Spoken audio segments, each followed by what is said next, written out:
hour's drive southwest of Goldsboro is Sampson County, and we've seen scenes like this. I flew in Chopper 11 HD yesterday over the Black River and saw neighborhood after neighborhood and a lot of farmland absolutely flooded out. One of the hardest hit areas in the county is the town of Ivanhoe. It's near the Bladen County line. Heather Wallaga got a boat tour of that area today and brings us the latest at this hour.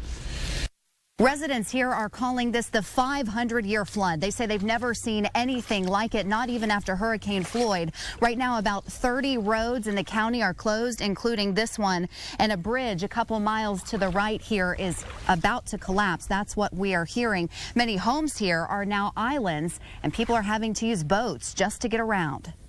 It's been pretty crazy out here. Robert Rankin is using a canoe to get to and from his house in Ivanhoe. I couldn't get back over here at night, and this morning I just got this little boat and paddled over to the house. I got some clothes. I'm gonna take a shower now. The small town among the hardest hit in Sampson County. These aerial photos from an ABC 11 eyewitness show homes in the neighboring town of Rowan cut off by floodwater. Residents calling it unprecedented. Well, it was just a very sad day. I've never experienced anything like it, knowing that I had to leave my home and that it might ever be the same again. The Black River rose to more than 27 feet Tuesday, well above flood stage. Crews have conducted more than 50 water rescues per day since Monday. At Emergency Management Services, it's all hands on deck. We have a significant number of people still without power, and those without power, some of them are still stranded. The county is now asking for federal aid to help with the cleanup. It could still be days or even weeks before the water recedes. The water is starting to recede in Ivanhoe, but the county is still in response mode. One shelter remains open, and churches in the area are providing what they are calling mass feedings. FEMA is also here today to assess the damage. In Sampson County, Heather Wallaga, ABC 11 Eyewitness News. The Neuse River exceeded record flood stage by 10 inches. The aftermath of this relentless storm is not only disrupting lives, it's disturbing the dead. Heather Wallaga is live in Goldsboro to explain what happened. Heather?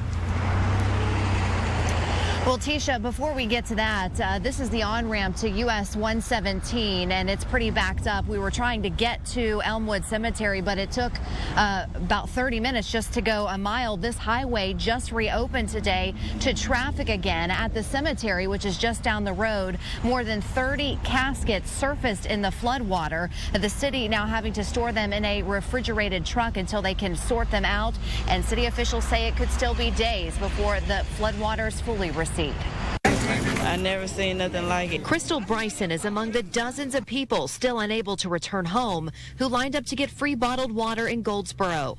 The max we can do is 2. J.B. Rhodes Funeral Home bought more than 500 cases to hand out to struggling flood victims.